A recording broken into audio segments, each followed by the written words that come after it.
Assalomu alaykum azizlar. Qarshiyada kiber xavfsizlik mutaxassisi. Sizlar bilan haftalik kiber xavfsizlik va hakerlik olamida bo'layotgan yangiliklar bilan bo'lishaman.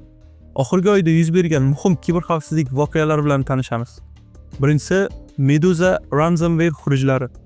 FBI va AQSh kiber xavfsizlik agentligi, ya'ni CISA Medusa nomli ransomware haqida ogohlantirish berdi. 2021-yildan beri faoliyat yuritayotgan bu zararli dastur phishing, ya'ni aldov orqali foydalanuvchilarning ma'lumotlarini o'g'irlab, ikki tomonlama tahdid orqali qurbonlar ma'lumotlarini shifrlab, to'lov amalga oshirilmasa, ommaga oshkor qilish bilan tahdid qilmoqda. So'nggi qurbonlar orasida tibbiyot, ta'lim, huquq, sug'urta, texnologiya va ishlab chiqarish sohalari mavjud. Endi esa biroz analiz qilishga harakat qilamiz. Ransomware o'zi nima? Aslida tizimlarni viruslaganimizda faqat bu viruslarning zarari tizimni ishdan chiqarish bilan bog'liq bo'lsa va bu tizim ishdan chiqishini oldini olish uchun esa qarshi tomonga ma'lum bir miqdorda pul to'lashingiga to'g'ri kelsa, shundagina ransomware zararlash amalga oshirilgan bo'ladi. Bunga o'xshagan ransomwarelardan eng mashhuri 2017-yilda amalga oshirilgan WannaCry ransomware hisoblanadi va bunda sizlarni zararlangan kompyuteringlardagi ma'lumotlarni qutqarib qolish uchun qarshi tomondagi hakerga yaxshigina pul to'lashinglar kerak edi. Endi esa AQShdagi Mission shahriga qilingan kiber hujum haqida gaplashamiz.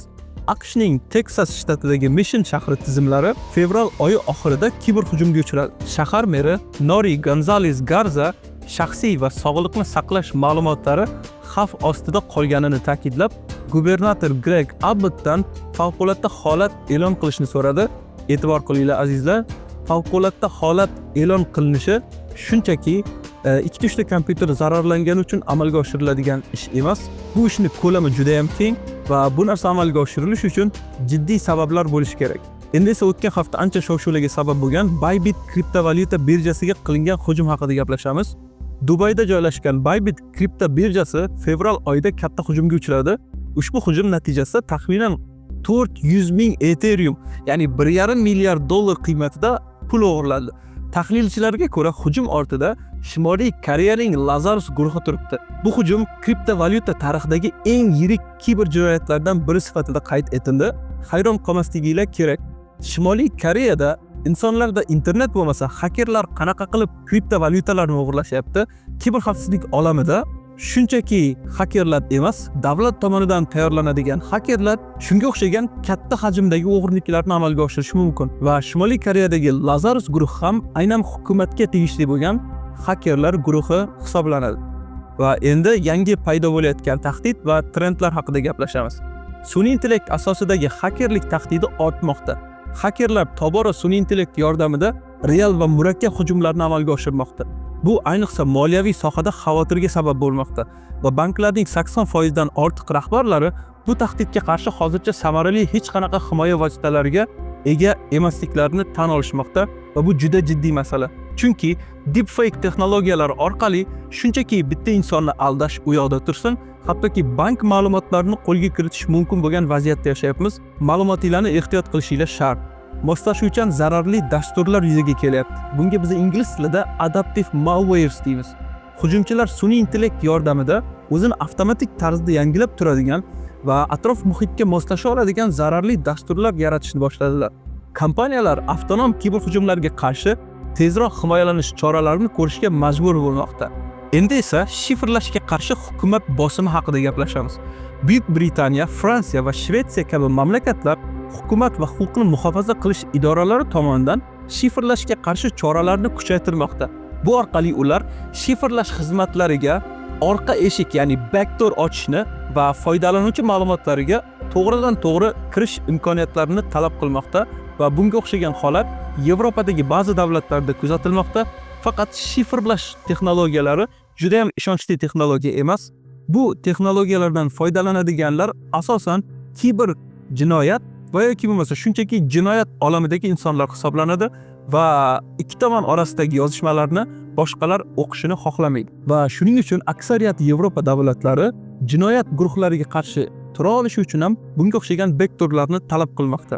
Muhim zaifliklar va xavfsizlik yangiliklari haqida gaplashamiz.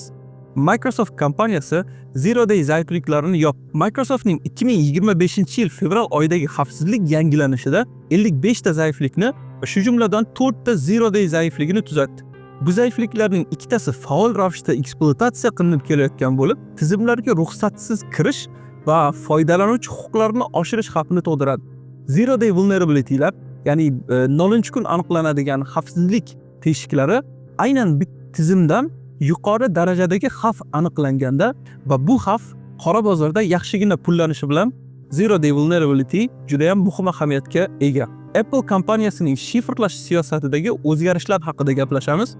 Buyuk Britaniya hukumatining talabiga binoan Apple o'zining Advanced Data Protection, ya'ni ilg'or ma'lumotlarni himoya qilish xususiyatini iCloud foydalanuvchilari uchun olib tashladi. Bu holat foydalanuvchilar maxfiyligi va hukumat kuzatuvi o'rtasidagi muvozanat bo'yicha keng munozaralarga sabab bo'lyapti.